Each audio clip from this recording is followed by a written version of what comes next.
కాదు అందరి ఓడని మీ మధ్యలో ఉండాలా. ఏం తమ్ముడు నేను చనిపోతే కూడా ఒక సంవత్సరం మనకి కిక్ రావాలా. ఏ ఉండరా అసలు.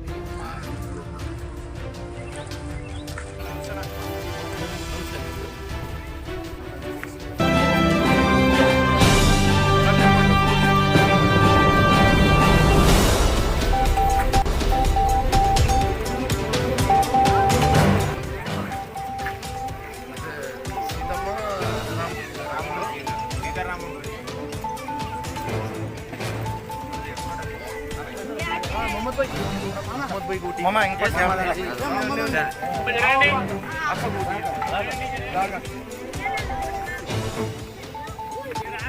మా ముస్లిమ్స్లో బయట వచ్చే ఆడవాళ్ళు చాలా తక్కువ.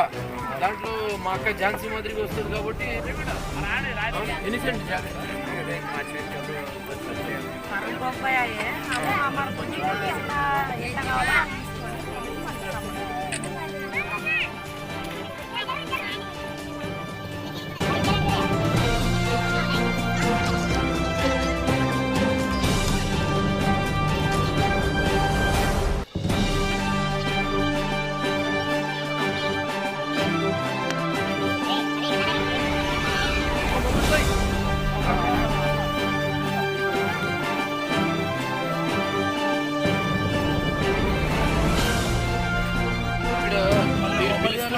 మీరు పిలుచుకుని ఎందుకు వచ్చినానంటే నా మనసులో మాట మీకు చెప్పాలని. ఇప్పుడు భగవాన్ శ్రీరామ్ మందిరం కట్టేది చాలా మంచి పని. కానీ ఇప్పుడు మేము ఎలాంటి సమాజంలో ఉన్నామంటే ఇప్పుడు ఒక ఆండ్రాయిడ్ ఫోన్ ఒక మిత్రుడు తీసుకున్నాడు అనుకోదు, మేము కూడా మరుసటి రోజే కీబోర్డ్ది లేకున్నట్ల ఆండ్రాయిడ్ ఫోన్ తీసుకోవాలనే చైతన్యంలో ఉన్నాం మేము.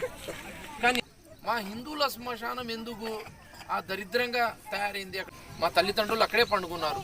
హిందూ శాస్త్రాలు ఏం చెప్తున్నాయంటే హిందూ పితృదేవతల ఆశీర్వాదాలు తీసుకోవాలి అని గ్రంథాలు చెప్తున్నాయి. సో మన హిందూ జాతిలో ఎందుకు మన దాంట్లో చలనం లేదు? ఇప్పుడు నువ్వు ఒక తండ్రిగా పిల్లల కోసం రాత్రి పొద్దున ఈరోజు తల్లి ఒక ఇంట్లో వంటలు తోముతా ఉందంటే ఎవరి కోసము? తన పిల్లల కోసం. ఒక తండ్రి హమాలి పని చేస్తున్నాడు, టీ బంక్లో పని చేస్తున్నాడు, బండి ఎక్కుతున్నాడు అంటే ఎవరి కోసం? మన పిల్లల కోసం. సో ఆ తల్లిదండ్రులకి మోక్షం కలిగించాలన్నా, ఆ తల్లిదండ్రులకి ఏదన్నా ఒక ప్రాప్తి కలిగించాలన్నా ఆయన సమాధి కాడ పోయి ఏదైతే ఈరోజు నేను ఒక భగవద్గీత చదివినాను, వేదాలు చదివినాను, దేవుడు నీ పేరు నుంచి ఒక 10 సార్లు జపం చేసినాను, ఈ పుణ్యం నా తల్లిదండ్రులు ప్రసాదించు, వాళ్ళకు మోక్షం కలిగించు అని పోయి కోరాలి కదా మనం.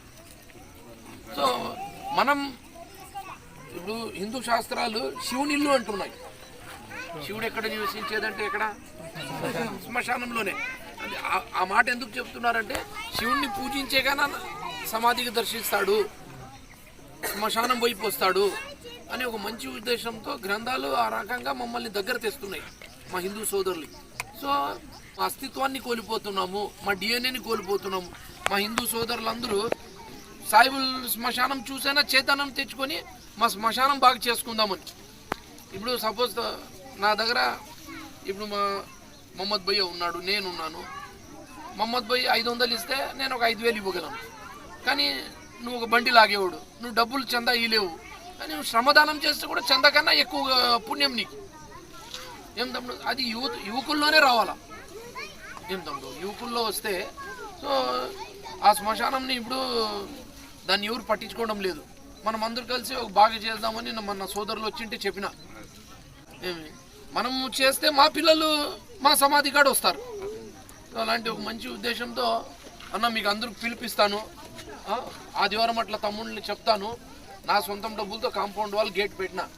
నా బిలీవ్ ఏమంటే ఏం అన్న మీరు నువ్వు ఒక ముస్లిం వ్యక్తి హిందూ శ్మశాన వాటిక గురించి ఇంత ఆలోచిస్తావంటే నేను నిజమైన ముస్లిం అని ఎప్పుడు అనిపిస్తానంటే నా శ్మశానంకి నేను ఏషియన్ పెయింట్ కొడితే నేను నిజమైన ముస్లిం కాదు. హిందూ శ్మశాన వాటికి చున్నం కొడితే కూడా తెల్ల సున్నం దొరుకుతుంది కదా, అది కొడితే కూడా నేను నిజమైన ముస్లిం అంటాను. నా పిల్లల్ని నేను అన్నం పెడితే నేను గొప్పోడు కాదు, ఇతరుల పిల్లల్ని ఒక ముద్ద అన్నం పెడితే కూడా నేను నిజమైన తండ్రి అని నేను నమ్మే వ్యక్తి. కాబట్టి నేను కొందరి ఓడు కాదు అందరి ఓడని మీ మధ్యలో ఉండాలా. ఏం తమ్ముడు నేను చనిపోతే కూడా ఒక సంవత్సరం మనకి కిక్ రావాలా. ఏ ఉండరా సలీం భయ్ అని ఇంత ఉండరా, ఏం మా శ్మశానం చేశారా, అంతే కదా తమ్ముడు. ఇప్పుడు నా మతాన్ని నేను చేస్తే ఏం గొప్పది, వాడు ముస్లిం లేదు పుట్టినాడులే రా చేసినాడులే అంట. ఇతర కులంలో పుట్టి మీ శ్మశానంని చేయాలని నాకు కిక్, దాంట్లో కూడా కిక్కు. ఇప్పుడు నా పిల్లల్ని నేను అన్నం పెడితే నాకు కిక్ రాదు. వాడిని అడుగు, ఊరికైనా పుట్టించినందుకు పెట్టినాడులే, ఏం పెట్టినాడులే అని. అదే నువ్వు అన్నదమ్ముల పిల్లల్ని చిన్న పెద్ద ఏం మా తాత పెట్టాపా, మాకు ముద్ద అన్నం పెట్టాపా. ఇప్పుడు నీ కొడుకుకి నువ్వు పెద్ద భవనం కట్టి, నా కొడుకుకి నేను ఒక పెద్ద భవనం కట్టిస్తాను. నేను చనిపోయిన తర్వాత నా కొడుకు అడిగితే, అరే మీ నాయన భారతదేశంలోనే చార్మినార్ ఒకటేరా, చార్మినార్ కట్టినాడు రా అంటే తాజ్మహల్ కట్టలేదు అంటాడు. అదే అన్నదమ్ముల పిల్లల్ని గుడిసేసి, మా పెద్ద ఆయన మాకు తల దాచుకొని ఉండే అప్ప పుణ్యాత్ముడు, ఆయనకి అలా జన్నతి అలా స్వర్గరోగ ప్రాప్తి అంటాం. ఇతర పిల్లల్ని చేయాలా, ఇతర మతస్థుల్ని వాళ్ళ పనిని చేయాలని చెప్పి నేను మిమ్మల్ని అందరినీ కలసాలనే వచ్చినాను. మీరందరూ చైతన్యవంతులయ్యి ఒక్క దినం శ్రమదానం చేద్దాం, అంతే కదా తమ్ముడు. మనం ఏం డబ్బులు ఇచ్చే అవసరం లే. డబ్బు శవం మోసుకొని పోవాలంటే ఆడ ఇట్లా రోడ్డు ఉంది, బరువు ఉంటుంది, ఆడ మోసుకొని పోతాడు చెప్పు. సీసీ రోడ్డు ఉంటే ఇప్పుడు మా ముస్లిం శ్మశానంలో చూడండి, నువ్వు రాత్రి 9 గంటలు వేస్తాడు, లైట్లు గీట్లు ఎట్లా గార్డెన్ మాదిరిగా ఉంటుంది, ఐటీ పార్క్ మాదిరిగా ఉంటుంది. హిందూ సోదరులు మంచోళ్ళు ఏమి, కానీ ఆ వైపు చూడడంలే.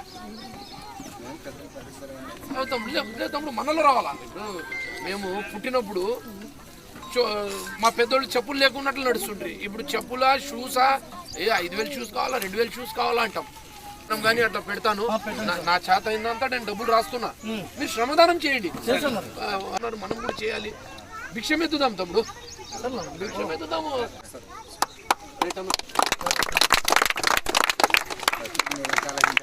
చేద్దాం తమ్ముడు, చేస్తే